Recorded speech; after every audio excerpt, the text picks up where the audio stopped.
Some 9,400 jobs in Singapore's financial sector are expected to be on offer this year as institutions look to digitalization to power their growth. About a third of the roles will be tech-based, with the most in-demand jobs being software developers and engineers. A Singapore Central Bank chief told an online forum that talent will be key to unlocking the sector's prospects, both local and foreign. Clara Lee reports. I was actually like a former national swimmer, and I was very passionate about finance.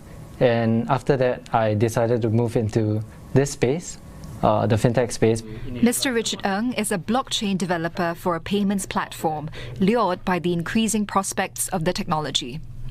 Blockchain is tipped as the next big thing, from banks to bunkering, because of its decentralized nature and security. There's a huge supply shock in terms of like developers or people who know the concept of blockchain. So I think definitely as time goes on, as technology improves, there will be more or greater demand for people in this space or developers in this space.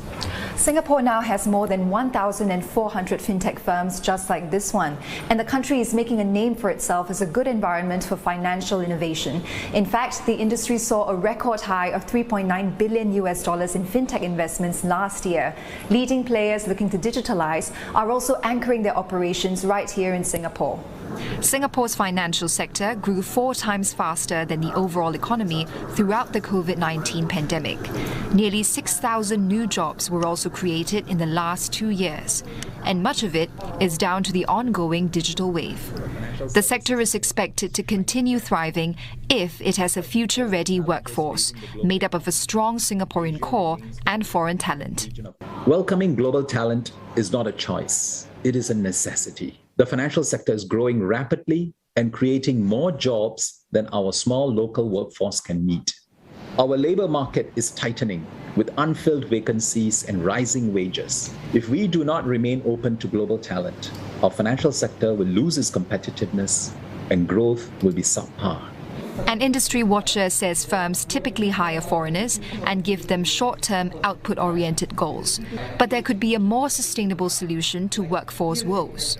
They shouldn't just measure these foreign managers on the output or how they have exerted their expertise, but they should also focus on how they have actually helped to grow their team members in developing these skill sets that they have, so that when the time comes for them to actually leave Singapore, their team members are actually much more ready to take on all these responsibilities.